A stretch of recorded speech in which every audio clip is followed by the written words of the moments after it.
Lucy Bradley, welcome back to Tasty Humans.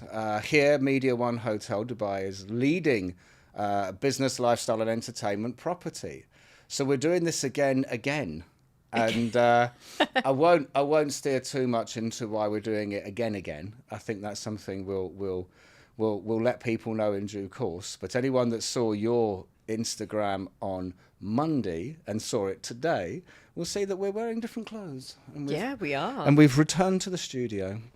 But we decided you wanted to come back on, do a review of 2024. And I think a great place to start is that you are, as I've got to know you now, a leading advocate for small businesses. So where would you like to begin in the small business world of the 2024 review? Well, I think it's always good to start at the beginning. First the earth cooled, then the dinosaurs came. But no, you're right. I am a massive advocate for small businesses. You know, I run my own small business, and a lot of my clients are small businesses. And yeah, I just think many small businesses create that community that we desire, and it's that, I know it's a cliche, but it's, together we're stronger. Mm-hmm. And every city needs that small business. Did you know that if everyone in the UAE spent just 50 dirhams a week in a small business, that would be 460 million dirhams pumping in the business economy? Wow. Yeah. How do you know that? Well, because I have a calculator. Good answer. Good. See, people can say that I really don't write these questions down. I just say what comes into my head. So. Yeah. But no, it is true. They're vital. They're a bloodline. And that's why when I teach my master classes, I get the most joy out of teaching and helping small businesses. That's why you don't really see me talking much about the big brands, mm-hmm. As a marketer. That's why I don't particularly get excited about campaigns. I don't share things. You'll always see on my socials, I will never share things. I always want to shine the light on the small business owner. And let's be real, they do need a lot of support, mm-hmm. because there isn't a lot of small business support. But that's a very different conversation. Well, it's tough. Time. I think it is tough. It's tough to get things off the ground. Yes, because the setup costs are so high, and there's no escaping that. Yeah, no, 100%. I've looked at it before with a sort of F&B consultancy, and it's the chicken and the egg. Yeah. It's that you have to have working capital, for at least 6 months to pay your bills. Yeah. While you try get out there and get clients, so that immediate push is tough. One thing I wanted to ask then is that LinkedIn is a massive platform in the UAE. I've been here now 9.5, nearly 10 years. More so than the UK. Yeah, LinkedIn was nowhere in the UK. When I came out here, even nearly a decade ago, it was so big. Personal branding has become essential. Yeah, especially for small businesses. Yeah, especially for small business owners. I feel like we've really nailed that here. I think some people have gone a bit too far with it, but I think we've kind of nailed that now. And I think we really do recognise it's about people, not brands.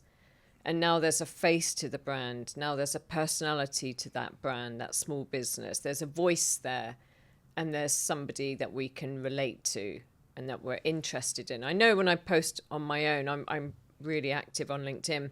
When I post stuff about my masterclasses, here's the ways you can grow your business. Here's the way you can keep clients retained. Here's the next masterclass, which is happening in XYZ. No engagement. Yeah. But then when I do something else about, companies that I work with, people that I've met, things that I enjoy, or when I am a bit opinionated, because I can be a bit opinionated. Yes. But not necessarily this morning. But those are the ones that get the most interaction. When you go, shall I or shan't I post it? And then I sort of look away from the screen. Those are the ones that get the most traction. Why do you think that is? Because we're interested. I think because we're interested in people's opinions, we might not want to do it ourselves. And one thing I always say to people, business owners, when they work with me, we've got two ways to go here. We're either going to lead, we're going to lead our industry, we're going to show our competitors how it's done, or we're going to follow. No, I want to lead. But most people don't want to lead. They just say they want to lead. Yeah. I mean, when I go to events, I get it on a regular basis. People go, oh, you're so opinionated. And I don't think so. No, I don't. Do you know what? I've got to know you quite well. Yeah. I don't think you're that opinionated. I don't think that you're... Yeah. I don't think that you're going out of your way to cause engagement. You know, I don't think you're... What's the word? I don't think you're clickbaity. Do you know what I mean? So when I see your stuff on Instagram and LinkedIn and everything... and Not even with the squatting poses in ballet. The thing is that, well, I suppose that can be very... I always get this the wrong way around. Subjective. Or objective, one out of two. But I suppose that's it's a skill, though. I think that there's two ways to look at that. It depends on how you want to interpret the pictures. I mean, but this is what I'm saying. The thing is, okay, actually, you've raised a good point. Because, yes, you can say that putting a picture like that on LinkedIn or Instagram or anything like that is trying to say one thing, right? Yeah. But having said that, to be able to even get into that pose... It took weeks. It took weeks. Yeah, because ballet is... it's not for the faint-hearted. It's not. I mean, and anyone that wants to challenge that, I tell you what. Right now, switch off listening to you and me, and just try and stand on your tiptoes, like on your toes, you know. Yeah. And see how far you get. The longest I can do now is about 3.5 minutes. Which is amazing. It is. Yeah. Because we had this conversation on episode 1 about how you decided to go into ballet and everything like this, and I think, look, to kind of segue this back to where we wanted to go, which was it's become a big part again of your personal brand, because people do see you as a bit of a loose cannon, but then you actually have the dedication and the devotion to... When did you start ballet? When I was 47. Yeah. So 2 years ago. Yeah. And it's, you know what, I mean, I've been running my agency for 18 years and doing ballet for 2 years now. And it's the one thing that people always mention. So wherever I go, they go, oh, I've been watching this. I've been following your ballet story. And the thing is, you know, and the squatting things, my teachers always go, oh, please don't do it again, you know. But because it's, you know, but I don't... Again, it's just finding. But the thing is, part of me. It's part of your personality. It is provocative, because you do like a naughty joke. Yes. You know what I mean? You do like a little, massively, as they say, a double entendre or a fanar. And I'm not going to explain what that means in a recorded podcast, because then we'll have to do it for the third time. Yes, exactly. But so I think when it comes to... One thing I always want to know about personal branding is how do you walk the line between authenticity and living and so now I'm even trying to explain it. See, I never prepare for stuff like this. It's like you want to be authentic. So again, like you say, you look at stuff and you go, oh, if I send this, I could get in trouble. Yeah. But at what point do you have to just say, this is me? If you like it, you like it. If you don't, you don't. When we do live in a world of, and I will bring this up, we do live in a world of, I wouldn't say cancel culture, but very, very strong opinions, you know, from people that just want to have an opinion. Does that make sense? Because it bothers them. Yes, because it bothers them. Yeah, you know? it bothers them. And what's those latest words? My ex-husband's always saying triggering. That's really triggering. And he was married to me for 5 years. I must have triggered him every moment of the day. I think because you used the word was married, I think you eventually triggered him too much. But being authentic, and that's a word we see a lot, isn't it? It's funny how these things just become massive trends here. But being authentic and just being a bit blatant, I don't know. I don't know where that line is. I just go, no, just put it out there. Just see what happens. Yeah. Okay. Yeah. I mean, I've got a word for you, by the way. If you want to, rather than the word you used a lot of 18 times, why are you you saying it was could just say, me? It wasn't just me. you could say cazzo. Cazzo. It's Yeah. Italian. It's Italian bad word. Okay. Well, you said that, and I've said it once, and I'm not saying it again. Right, there You you know, go. I've got the recording. I've got it all dubbed, bleeped, and censored. So, but Excellent. story for another day. So, again, so I think for a 2024 review, like, how do you review the personal branding? Where do you think some companies, people have got it right, or where do you think some people went a bit too far? Like, not yourself, because you're an easy I target. think because I'm an easy target. You're an easy target on yourself. I think like anything, I mean, as a marketeer, there's got to be a level of follow-up. So when we're putting out all of this content, whatever sort of content it is, there has to be some call to action, some follows up. And I find, as a massive lover of networking, and I love networking, I love meeting people, I will never tire of that. And I find it incredible and I find it really sad for business owners who go, I hate networking, I hate meeting people, I can't do the small talk. And it's like, but it's easy. Just have some go-to questions. You know, they ask people about themselves. People love to talk about themselves. Like now. Yes. Yeah. Yes. So, so it's all about the follow-up. So it's all very well putting everything out there, creating all this content, creating all this personal brand content, all this information about your business, but then we've got to get people into the business. And that's where I think most businesses, small and large and medium, you know, that's where they go wrong. There's no follow-up, there's no call to action, there's no funneling. I mean, ultimately, everything I do on LinkedIn is a funnel. From the moment we start connecting, getting the contact details, how do I bring them into the business? How do I bring them into my world? And that's what we should all be doing. And a great example of this, and I know we just talked about it, is the ballet studio that I'm part of, the Russian ballet studio in the marina.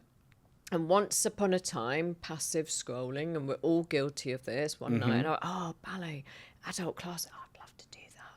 And I always loved it, but I never did. But I gave it a like anyway, within seconds. And this is kind of like the message that has kind of changed my life. So there's the message that comes in. Says, thank you so much for liking the post. Follow us, which we hear this all the time. Here, go to a restaurant. Oh, that's great. Did you enjoy yourself? Follow us. You know, that's what they want. You do the work. Yeah. So, yeah, that's what it's No, about. you're right. Yes. You do the work. You do the work. Yeah, I you do never the thought of work. that, yeah. I'll tell you about Cake Lady afterwards. But the ballet studio didn't let it go. And they said, thanks for liking us. However, follow us. But what was it in the post that you liked? Yeah. And I was like, this is a real person talking to me. Or it could be a sophisticated chatbot. But it wasn't. It was a person. I said, adult ballet, always enjoyed it. Get back to the scrolling. You know, so I was like, go away. Anyway, it came back and they just said, why don't you come and do a class? It's very interesting what you said about you doing We're not the there work. yet. Yeah. So I said, okay, please give us your contact details. How would you like to be contacted? And I said, well, I hate WhatsApp for business, but you can call me on the 2nd of January. I remember it. I still have the conversation. 2nd of January, 10 o'clock, the phone call comes. Would you like to come to the ballet studio? It's on us. So I said, yeah. So I did. The day before, they send me a WhatsApp. Are you feeling nervous about tomorrow? Here is a message from the teacher. And there is Julia, who I see 5 times a week now. So there's the message. Hi, Lucy. Welcoming you. See you tomorrow. Went into the class, signed up. And where are we now? 2 years later, I'm a fully engaged, I guess, an advocate for them. I've become, not because I wanted to, but I have become an influencer for them. You know, I get a lot of stuff from them in return for all of the activity that I do. But But that only happened, all of this only happened because they followed up. Yeah. They went back in and asked, and this is it. We, as we said, we do the work. We ask people to follow us, give us a review on Google. Sign up to our platform. Sign up for our platform. Sign up for our loyalty. But there's nothing that the company is doing to serve me. I have to do all the work. And it's a bit like somebody knocked on my door. They're selling stuff, not groceries, cakes. And she goes, "Oh, follow us on Instagram." And I remember passing her my business card because it was in my office. This is Cake Lady. Okay. And I said, "I run masterclasses. I love what you're doing. This is great. Knocking on doors. I love that. But if you came to a masterclass, it's free. I could really help you." And she goes, "Oh, yeah, great. Can you follow me on Instagram?" "No, I'm not going to follow you on Instagram." Because why? I said, "Drop me a line and come to my next session." Do you think they did? No, because that's work. That's effort. And that's the thing. That is where, this is a very long-winded response, but that's where I think most businesses go wrong. We assume the customer is going to do the work, and we don't do enough to help them. And that's where it all goes tits up. Has this changed because of social media? Yeah, I think honestly. So go back 25 years. I think we've become lazy. You have to remember, I started my agency when there was no social media. That's my point. Yeah, and you could ring people up. You didn't text people. You didn't WhatsApp people. You'd email, but you wouldn't start WhatsApping them and saying, "Can I, greetings, here's my portfolio, here's my work. Do you want something?" No, it was done properly. But I think people have become incredibly lazy. And also business owners out here love to abdicate because they don't want to do the hard work themselves. They don't want to do the growing of their business. They want to give it to someone else and I'm sorry, but a phone number, sending shitty WhatsApps to people, in my book, is not marketing. Well, the problem with this is and everyone's collecting phone numbers because that's an easy ask. Yeah. But to spell your name, to get your name right, or anyone's name, is a step too far. So that means as a customer, you don't care about my name. Have you noticed all the phone calls? You got one earlier, right? Yeah. The phone calls, they will not know your name. I got one from, are we allowed to name companies? I'm going to do it. It's a bank. It's a Western bank, and okay. they we'll they go that said far. A Western bank. a Western bank near Safford Park, and I said, "How much information do you have on me?" And she said, "We only have your phone number." So I said, "So let me get this right. You are a Western bank, but all you have in terms of making this phone call for marketing purposes to get me to open an account with you is just my digits, my numbers. You don't know my name. Mm-hmm. You don't know my age, thank God. You don't know where I live. You don't know anything." And she said, "No, ma'am, no, just a phone." So that is it. And that is the depth of most people's data. They're not alone. That they're not alone. Most businesses don't have any more data, and that is down to one single thing: absolute laziness. Do you think it has something to do with when you're reviewing your business, or you're justifying your revenues, or you're justifying your performance to investors or your own banks or yourself? Do people like to think it's quantity over quality? So you go, "Yeah, I know, but I sent our invitation to I sent our fact sheet out to 100,000 numbers, and only 500 called. So it's not my fault, it's theirs." Do you think it's kind of that mentality, which is But if you actually got their name, email, whatever, if you didn't send them anything, but you called them up and you went, is this Lucy Bradley? This is Sam from Tasty Humans. You know, I've looked at you. You're fantastic. Your content's brilliant. Would you like to... I know this never happened, you know what I mean? No, but, no, hypothetically speaking, no. Yeah. But, you know, would you like to come on to the podcast, you know, and like you did with the ballerina, you know, like the day before, I say, are you nervous? Don't be, you know, these are the rules, you know, we can't say this, and this, but you can't give me any questions, you know, this sort of stuff. Instead of just, hey, this is Sam, do you want to come on a podcast? You know, is it that it's where people are going, like I said, people going for quantity over quality, missing the fact that if you reach out and actually make contact, that you could get a much better response. This is where I think data could be, I don't know what the right word is, too much. Not that you can't have too much data, Okay. but you could have... So if we humanize data and we think about and we call it people's information, people, you know, it's a bit like the dating game, isn't it? You know, first off, we need to be targeted of who we're trying to attract. Mm-hmm. And I think another thing is out here, it's, you know, that quality over quantity is at this point, like that bank, it's anyone. It's anyone who's got a pulse, anyone who's breathing, anyone who can articulate some level of English, that ideal customer. But when you really start to get super targeted, and I always find the worst offenders at being clear, being targeted of who they're looking for, are the marketing companies. They don't know who they're targeting. It's like anyone. And I always think the least creative, oh no, I want to say something. This part of my brain is saying, say it. This side is saying, don't say it. What shall I do? Who do I listen to? It's on you. It's on me. What happens next is on you. But I do find a lot of creative agencies, marketing agencies, are not creative. They don't know who they're targeting. They haven't got a clear message. They don't know anything about creativity, and it's like, but all businesses are guilty of this, where they are trying to just target anybody. Do you think they don't know who they're creating? Sorry to interrupt you, it just popped into mind. Do you think they're not because the business hasn't given them a clear target audience, or the business itself has not refined itself correctly?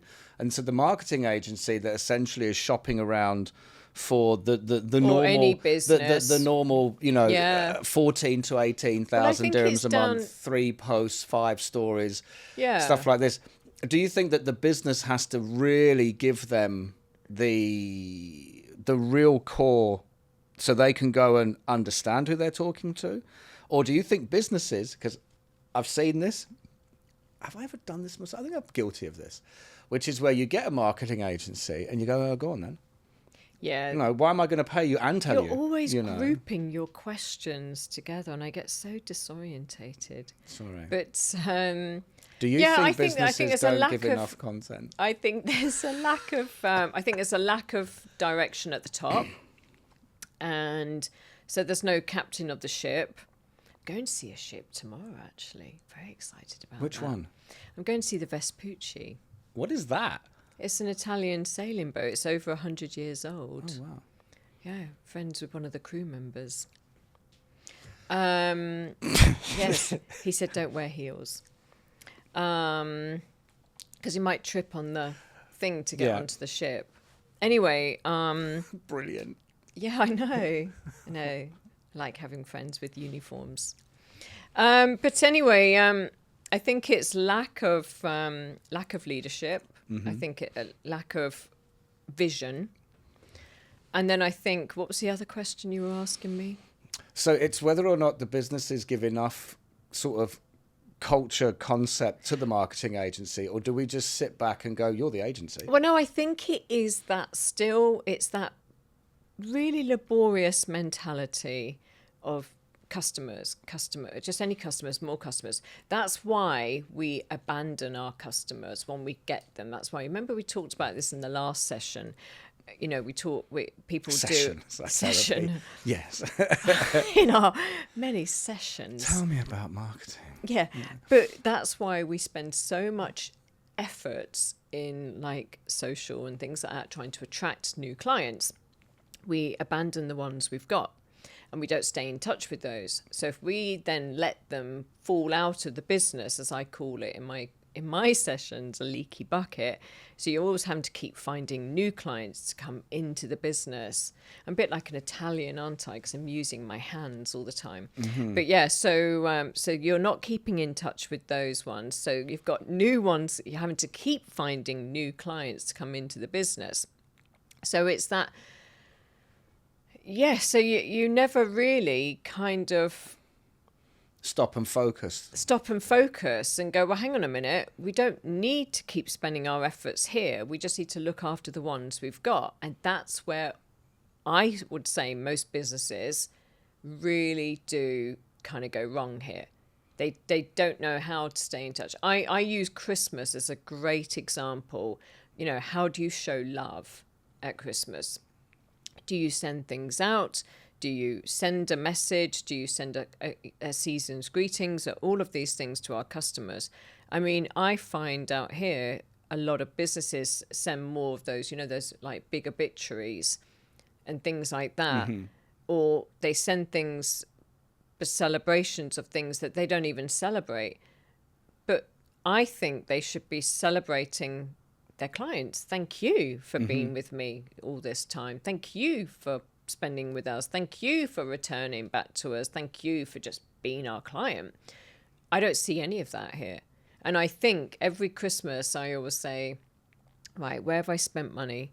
Whether it's my son's activities, whether it's the dance studio or wherever, who is going to show me some love? And it's not because I want to see it, you know, it's not because I want stuff out of it, you know, I'm curious. And I'm with all these businesses like the hair salons I go to, all of these places, how do they show love? No, they just want you to just leave a Google review. It's like, oh, come on. That is, but again, it's the uncomfortable thing that we're not really supposed to say. We have a lot of businesses have the wrong people in the job. A lot of people are not qualified and not a lot of people, and it's the uncomfortable unsaid thing. Do you think that, so like you say, leave us a We're being incredibly serious, aren't we? We are, Yeah. but it's a good have thing some fun? because we're going to have some fun later when we Make it sound like this is going to go on all day. It is. Oh, is it?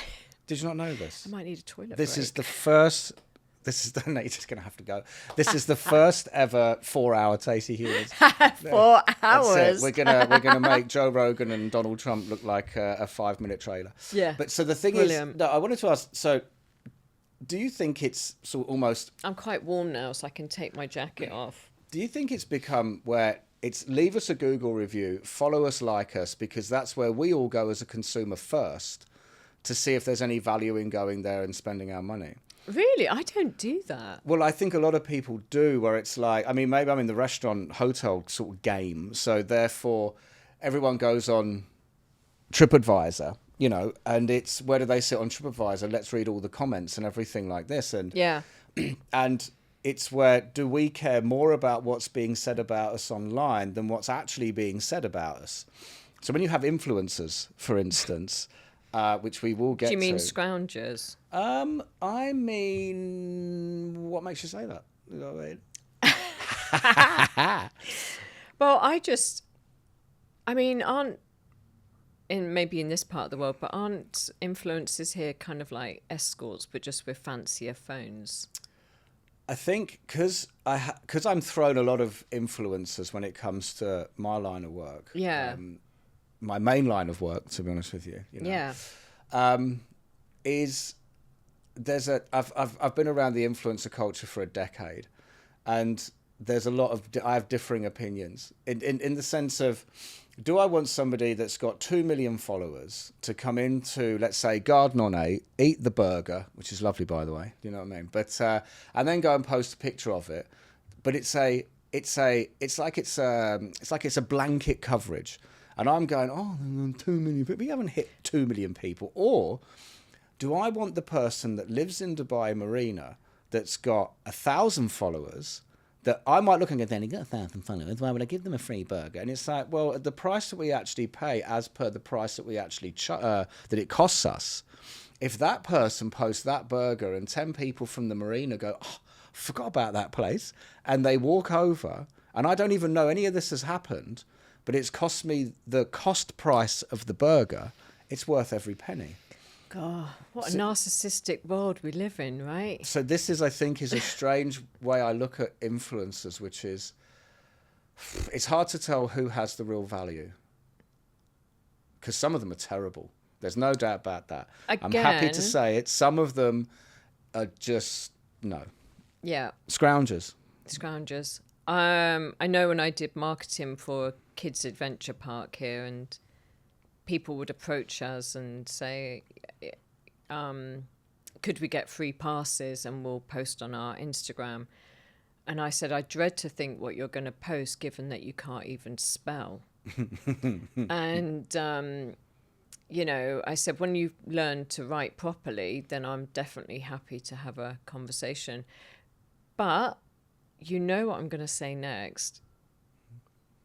It's not what you said before, is it? Don't say that. Okay.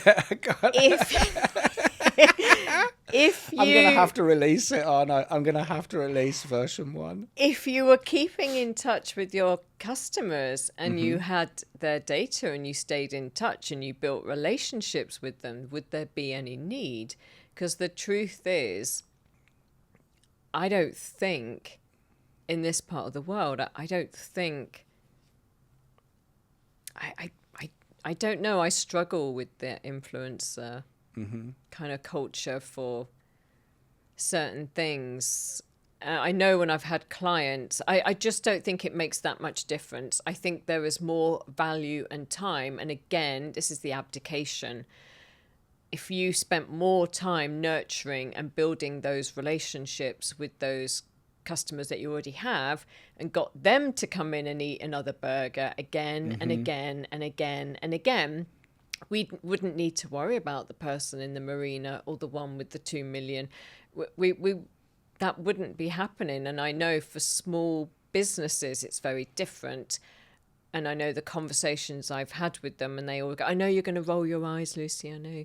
But we did try and influence. It was a waste of time. And I said, well, yeah, because you and I have built up a database of clients. We just need them to keep coming back. We just need them. But again, business owners abdicate because they are foolish to think that a complete stranger is going to come into the business, magically help us transform our business, help us find a whole ton of followers. Okay, very nice. Very nice. It's stimulating for a few minutes. Great. Now, but then how do you start that funneling? How do I get from that, like, remember the ballet studio? How do I get them into the business? And this is where it becomes all unstuck. And then what was the point? What was the point of that?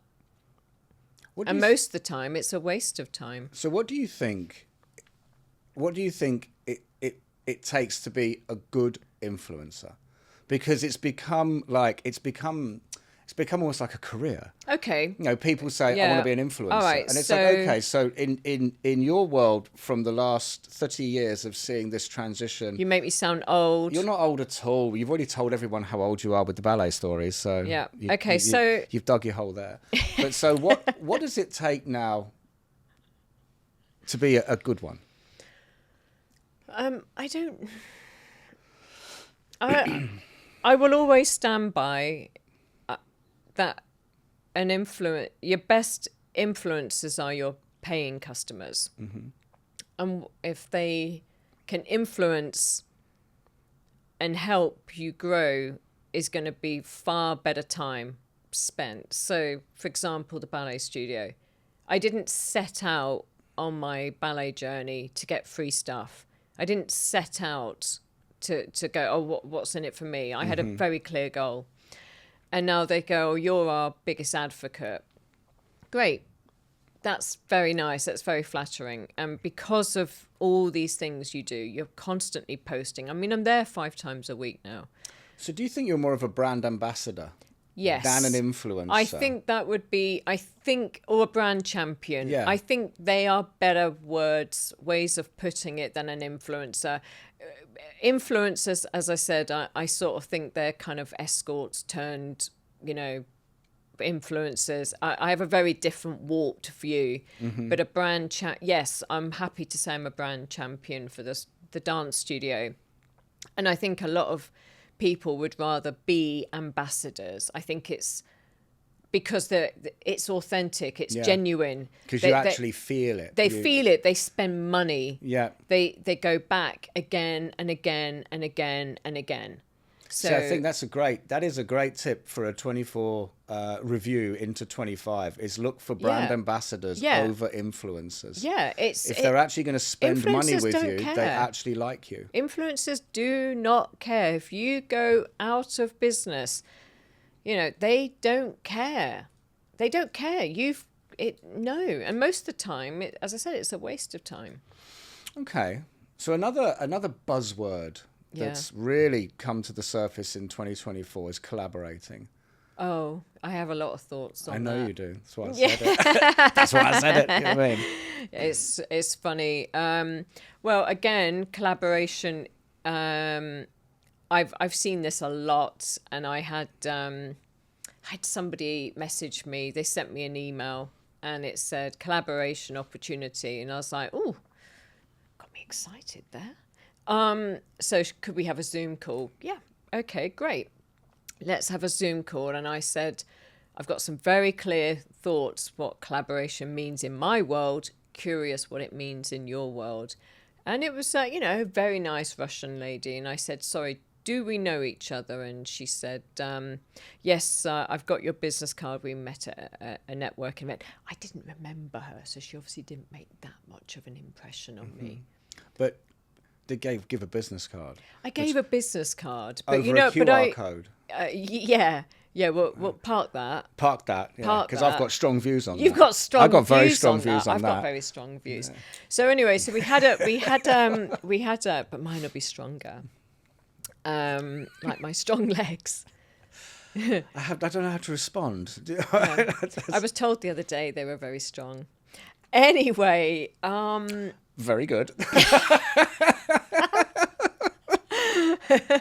But anyway, no, I've lost my train of thought. You gave her a business card.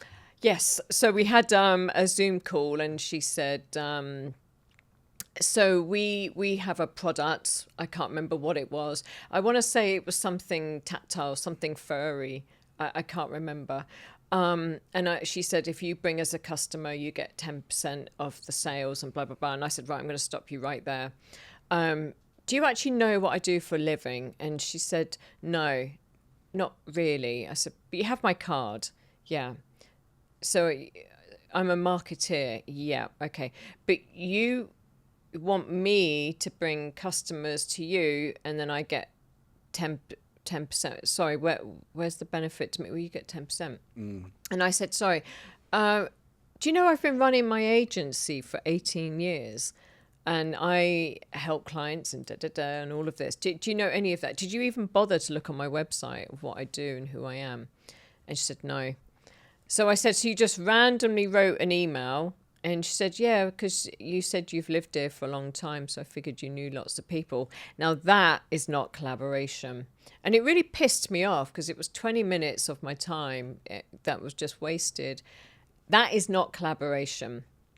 Collaboration is when, and you have to be sort of quite mercenary about this, I guess, but you need to have 2 brands, 2 businesses that are talking to a similar audience. So straight away, there's magic, so if I'm selling XYZ, they're selling a bit like my PR agency lady.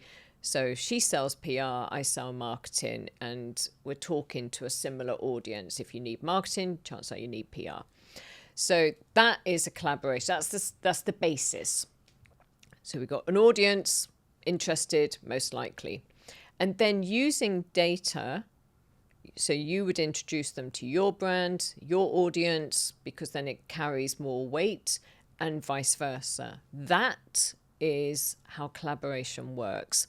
Out here, people's interpretation is, well, I'll do a social shout out with your product and fingers crossed something will happen. And that is not collaboration. That's no. So collaboration, what you're saying is 50-50. Yeah. It's not, I'll give you 10%. It's that we've both got to go maximum effort equals. Yeah, but they never happen. I see it all the time. I mean, in 18 years, I have found 6 or 7 collaboration partners in nearly 20 years who have the same mindset, that the ability, and most importantly, you've got to have that desire to Because they see don't want it to collaborate, through. they want to piggyback. Yes. You know, Or, and there's nothing, it's a support group. There's nothing wrong Yeah. with that. There's nothing wrong, but it's about the verbiage. It's like the influencer versus the brand champion. It's the fact that you've got a big audience. Look, say that for me. Any business comes my way, I'll give you a kickback. That's been going on for decades, and that's fine. But that is piggybacking off of somebody else's audience, and vice versa. If you go the other way, Yeah. where collaboration is a team effort. Yeah, but it's got to be that desire to want to do it. And also having that level of influence, being able to do introductions, personal recommendations. I recommend you work with them. I recommend you meet with them. And again, as uncomfortable as this is, most people can't do that. Yeah. Why do you think that is? You know why. Don't make me spell it out. Okay. Because... Does it start with an L? And it's got an A, a Z and a Y in it. Oh, what's that? Lazy. Oh, no, I was going to say something completely different. Oh, okay. But you won't like it. Well, is it why? Say it. Is it a bad word? No. Okay, say it then. Again, we have high levels of really incompetent people out here. And also you have to remember it has to come from the top, right? Mm-hmm. So if you can't then feed this down to someone else in your team. I mean, I see it all the time with work. If the owner is not engaged to collaborate, to partner, to refer, to help, to support, and this is where it comes back to me being an advocate for small businesses. If they are not willing to do those things, then forget collaboration. You're never going to be able to do it. Do you think... And that's the thing I go looking for. When I go out networking, that is what my eye is on. Anyone that says things like, I've run my business for 5 years, great. Have you grown your business? Yes. You go and meet people, build relationships? Yes. And I look for those people. I can sniff them a mile off. You know, and some of them smell very nice. Mm-hmm.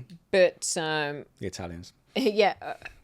Wingman's a great example. We haven't talked about Wingman. Why does he smell nice? Well, he smells nice, he looks nice, he speaks nice. He does speak very well. He speaks very well. Very, very well. And he's been a brilliant advocate for me. And, you know, he'll send emails to people saying, you've got to meet Lucy. She can help you with your marketing. He engaged me. It was great because he was like a few minutes late for our meeting, and and I expected a former fighter pilot to be bang on time, and he said I couldn't get through the gate.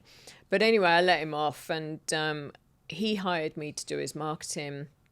And then I said, I think we could probably collaborate because you're probably talking to a lot of people with your leadership work, and that could be of interest to me. And that's when you suddenly identify someone sat in front of you and you go, yeah, there's magic here. We can have a partnership and go from there. So thank God, really, when you think about it, thank God he didn't get shot down during the Gulf War, the second one. Yeah. Because if he'd have been shot down, I wouldn't have this great client and a brand ambassador for me. And it'd be a real shame, really. He is a great guy. Ever since he came on, I've got to know him really well. Yeah. And he's not what you think. his accent's incredibly posh and he's very well spoken, you know. But then if you socialise with him, he's hilarious, you know what I mean? And he's got some tremendous stories. I wanted to ask, just to quickly nip back to what you said about the people at the very top. Now, I do work in the corporate framework, do you know what I mean, in a great big hotel. Luckily, it's not part of a chain, which means we get to sort of move very quickly, do what we want, and I really, really like that. But do you think that the people at the very top, not of Media One, but the people at the very top, the reason why they're not doing it is because, I hope people understand what I'm about to say, it's because they don't know how it's done, in the sense of they know the buzzwords. I've always said that the problem with my role is that people like me, and myself included, think that they have to have knowledge about everything that's happening because I sit in a very senior space. So therefore, when you have conversations about marketing, I believe that a marketing team in this day and age should be very young. Do you know what I mean? Because, don't get offended, I'm talking about the fact that it's the people coming through that live on social media, that live on these platforms, that I am not making a nightclub, restaurant, bar for somebody my age. I'm not sitting down going, I'm about to do something this weekend where I'm going to try and reconceptualize something. And I'm certainly not thinking my target audience is nearly 50. You know, I've got to go after the 25-year-olds. So therefore, I need to get the 25-year-olds to talk to the 25-year-olds, or do I need to get the 35-year-olds to talk to them? But definitely not myself. So my question is, do you think that where the gap is that, like, you know, because you're in it, you're like, my job is not a marketer. So your job in marketing, you're going to be knee deep in all of it. So you know how to dictate. Your masterclasses are great. You know how to talk this language. But someone sitting at the top of a corporate business doesn't. But do they essentially feel that they have to say, we have to do more collaborations? You know, this person's come along. This person's come along. I want to collaborate with them. They're offering me 10%. And then, but some people, I've worked with people like this, they don't want to hear it. Where they go, no, you don't actually know what that actually means. What do you mean? I'm the boss. Of course I do. Well, do you think that's true, or am I absolutely full of shit in saying what I've just said? I mean, sometimes you are full of. Yeah. A lot of people out there watching are going to go 100%. Yeah, 100%. That's your line on LinkedIn to all of your posts that you're sharing is 100%. Do you know why I do that? I don't know. Well, because you're lazy. You know Sarah Brooks? Yes. Yes. I had a brilliant podcast with Sarah Brooks. Yeah, I like her. She's one of my clients. She's brilliant. I used to work with her. And she said that the average person now has a 90-second attention span, which is why I look at LinkedIn, I look at the essays people write. You know, some of them are very, very interesting, don't get me wrong. And I thought people are just scrolling, you know, doom scrolling, as people say. And then I've often wanted to go on LinkedIn and just go, you know. Luckily, I started a podcast, so I can actually talk through these videos. But then when it's all about who you agree with and who you don't agree with, so 100%, I agree with that. And that's it. So someone looks at it and just they can get exactly what I'm thinking immediately, which is, I completely agree with this. Not, I agree with this and I'm going to tell you why, you know, because I don't think you're going to stick around and read it. I don't know how many people push read more.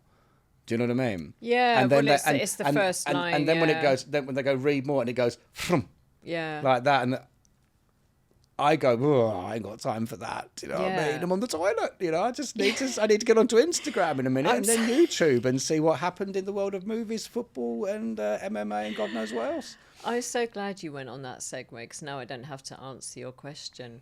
I don't even remember asking one. No, I know, exactly. Do you know what I'd like to know? Uh-oh. What happened to the metaverse? Has that gone? I was going to ask you this. It hasn't gone because one thing I was going to... Is it because we're focused on wellness now? No, it's... I love what you're doing here. Do you know what I mean? So... But everything comes. Why did you bring up wellness? No, but everything is like hard and fast. You know. Don't. I'm trying. Don't. Is it? Let it go. I'm trying. Let it go. Wellness. I'm trying. Wellness. Yeah. Don't be a mercenary. Wellness. I'm really annoyed about mercenaries at the moment, I if thought I'm you were going to honest. say you're really annoyed about wellness. No, mercenaries. No, I one of my mercenary friends wanted to come around over Christmas, but I thought that would be too many questions. Yeah. But I said, well, I need my lights changing and I don't know how to do them. And he said, I'll come around and do them. And then he didn't even turn up. Oh. I know. I've got so many, no pun intended, but I have so many DIY projects at home that I need fulfilling. Like the sink in my bathroom. And I said, look, if you've got access to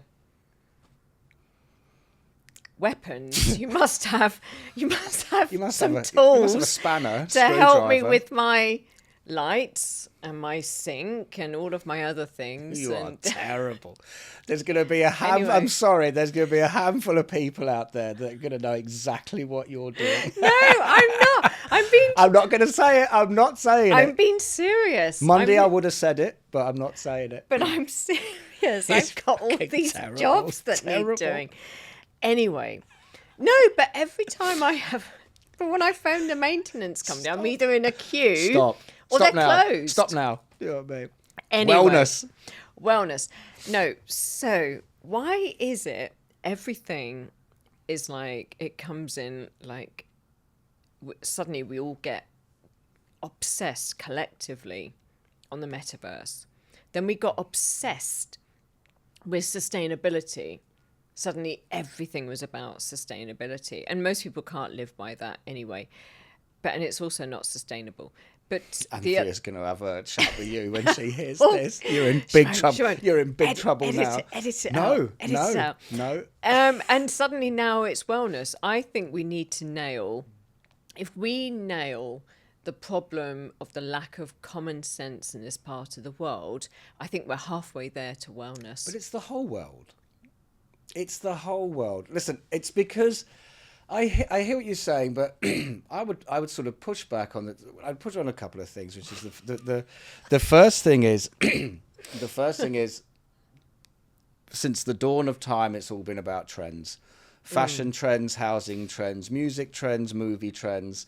And because of social media and the connectivity around the world, the trends get bigger quicker. Yes. So something that you might never have heard. And You still haven't answered me. What's happened to the metaverse? I'll tell you. Right, the easiest way, I think, from my very, very I was told that I would have to change my business because of the metaverse, and I'm still waiting. Well, you know what I think happened to the metaverse? The easiest way to describe it, and I don't know this is a bit of an, I don't want to say educated, it's a dumb guess, not an educated guess, a dumb guess. Yeah. Which is everyone expected the PS5, and the first version looks like an Atari, you know?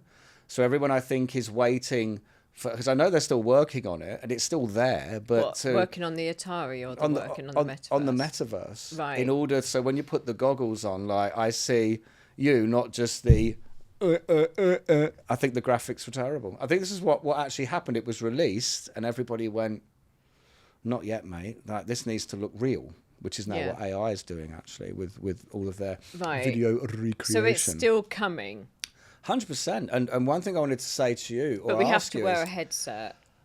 The thing with technology is, you remember the first mobile phone? Of course you do. You know what I mean? It's like a briefcase. Do you know what I mean? Where people are picking it up and then pulling out an antenna. You know, anyone under the age of 30 watching this is going, what the hell are you talking about? What are you talking about? But it's so true. And then you went like this. Yeah. And the people that had one are going, got a mobile phone. You know what I mean? Yeah. And then you speak really loudly into it. Hello. And you can only call someone that has one of these things, which was about 5 people in England, you know, back in the day. So my first mobile phone, I got it and then realised I didn't know anyone else with a mobile phone. Back in 1996, I knew one other person who told me to stop calling them. It's the truth. And then I had a because it was running their battery down. I had a Motorola flip phone that had the huge battery on the back. I bought it off a friend of mine, and then I realised I was so obsessed with getting it that when I got it, I was like, I actually don't know what to do with this now because I don't know anyone. I don't have a large group of friends. And then suddenly, of course, everyone gets them, and there you go. But yeah, so I just had it sitting there. It's a true story, that. But one thing I wanted to ask, I think it's an interesting thing with the metaverse, is everything going that way, whether we like it or not? the old schoolers. You know what I mean? Like right now it's in a minor transition, but I have a lot of people reaching out to me about QR code payment now. So now it's like, and I get a little bit annoyed where I'm like, I still want the server waitress to take over the bill and have that final piece of engagement. You know, thank you very much. Thank you for coming. Come again. This goes back to what we were saying about touching base with the guest. But now it's like, it's like scan this, pay, scan this, pay. You know what I hate is when you go into a restaurant in anywhere and you have to download, you thought I was going to say in a West End town, didn't you? What, with East End boys? Yeah. Call the police. There's a madman around. But I listened to that song the other day. it's great. I hadn't heard it for about 15 years. It was awesome. I don't know any more lyrics to it. I'm not going to sit here and try and think them up because then we're off on another tangent. So I just feel it's work. And then I have to open up the menu. I have to put my glasses on. And I find that work. And then when they go, and then you can pay here. And it's like, and I think this is where all the things I talked about earlier, we miss a trick. We're not building the relationship where we're talking to people and getting to know people. And so we are, I think every time you kind of automate these things, I think you are kind of lessening your chances of building a relationship. Yes, because and also I want to see a menu. I want to feel a menu. It's a bit like business cards. We talked about this earlier. Yeah. So for everyone that I see with a business card or, you know, give out business cards, receive business cards, I will follow up with them. They will follow up. What you think? If it's a QR code and they go, just put it into your phone. I don't remember. I don't remember either. Well, I remember some real pushy lady, and she smelled a bit as well. We'll edit that out. What? Anyway, and I remember meeting her. I clearly remember where it was, and she was so pushy. She goes, don't do business card. I said, well, I don't want you in my phone either. But anyway, so she's like, no, put it in your phone, put it in your phone. To this day, Sam, I have never found that person in my phone so I could retrieve it and delete the bloody thing. You know, so I have no idea who they were. And I think, again, it goes back to that tactile point that if you have a business card, you're more likely to remember them. Everything is a touch point to being remembered. That's what we're doing in the game of marketing, brand awareness, meeting people, building connections is a series of nudges to be remembered for that time when we want to go to your business or you want to come to my business, whatever. But if you are making it all automated, it's in my phone when I need it, you'll never take action. Yeah. So I don't want to do the QR. I mean, next you'll be saying, look, there's the QR code, order what you want. There's the kitchen, you go and make it yourself. Then what was the point of going out? Do you know it's not a million miles from that? Where Hold on, I've got another thought. Go on. It's coming out of my head. I would love to know, especially in your industry, now that more people are using cards and things to pay, now that cash is kind of disappearing, which saddens me, are the tips disappearing? They've got to be. No. I would say no, because it is an industry that culturally tips, I think is the right thing to say. When I was a waiter, people paid with... It's got to have gone down. People paid with credit cards and stuff like this, and then you add the tip and everything like that. So no one in my team has stepped forward, sort of, let's say, trying to put a case across that people need their salaries increased because their cash tips are going down. There's still a large element of cash, but yeah, definitely nowhere near it used to be, but the tips haven't changed. Not to my knowledge. Really? Yeah. I wouldn't mind betting in some sectors that's really changed. Where a sector, I think you're correct, is the petrol pump. Now, pre-COVID, I used to carry lots of cash. And it was COVID where they were saying it can be transmitted on banknotes and stuff like this, which, as a nice conspiracy theory, I actually think that part of COVID was to erode cash switch everyone Yeah. to cards and touch, bing, bing, bing, which means Yeah. that this is going to sound hugely conspiratorial. And I'm talking globally, which is Yeah, if I your think car's so. electric and your phone is where you pay for everything, if you do something wrong, then switch your car off and turn your phone off, and you can't go anywhere and you've got no money, which is something I think is an interesting thought process. You know, they're talking about like ring fencing people in their local areas as of a kind of prison. You know, your card and your car will only work for half a mile. I'll take the bus. But you can't pay to get on the bus because you can't pay for and the bus thing is going to be like the oyster, like a ding ding ding. Yeah. A bus jump. Ah, proper old school bus Yeah. jumping. I pretend. Yeah. Yeah. I was going to say something, but I won't. Go on. No. I dare you. They'll let you do it because dare I you. just think you're a crazy old lady. You're mean. So, okay, let's, you know what, the hour has flown by. Do you know what I mean? Really? Which is great. And we've managed to get through it. And I don't think we're getting cancelled. But where I did want to end is an important thing where we kind of sort of touch upon everything we've been talking about: personal branding, influencing, collaborating, wellness. We really went down that rabbit hole. The metaverse, the future, the past, everything like this. You're quite a disruptor in the sense of you do like to, I don't think you do like to push the odd button. Provoke. Provoke. There you go, provoke.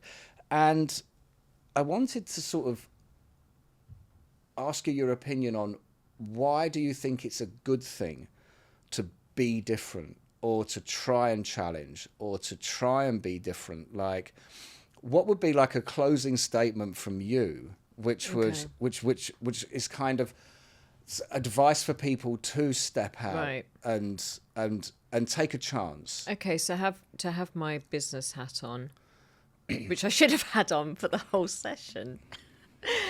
But okay, so we are, in my opinion, we're in saturated market conditions. Agree or not agree? Agreed. Agreed. Okay, so we have to find ways to stand out.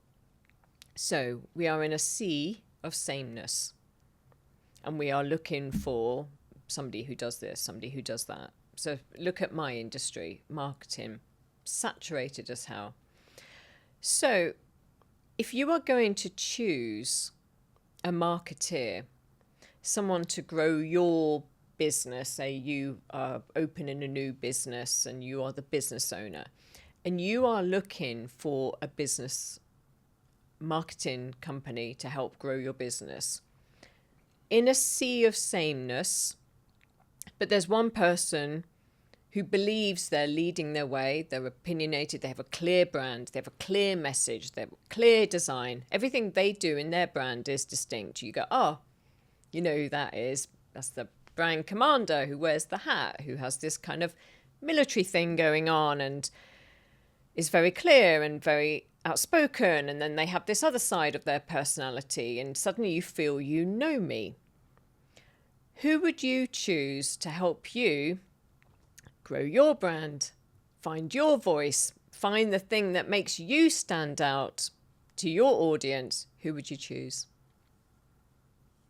It's a very good answer. Would we go into the sea of sameness where everyone, yeah, I could do that. Yeah, yep, no worries. Yep, I'll undercut them. Yep, cheap. Yep, look crap. Yeah, I could do that. No problem. Or would you go for someone who would provoke you and say, okay, Sam, let's sit down. Let's have a conversation. Who are we trying to target? Who do we want in our business? Who are we going to keep in touch with in our business again and again and again, and keep that business going nice and smoothly like a steady ship, like I hope it will be tomorrow? So who would you choose? Who would you choose? I choose a provoker. Me personally, I would choose the provoker. But do you think that people just want to be But you told? know it's all an act. No.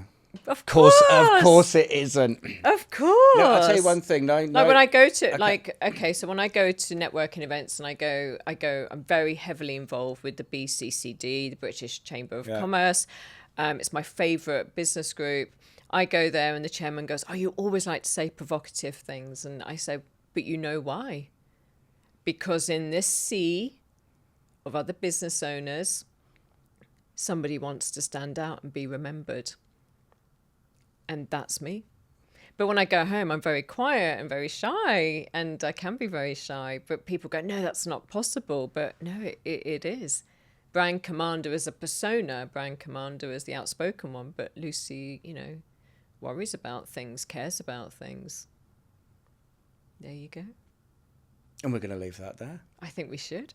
Lucy Bradley, Brand Commander.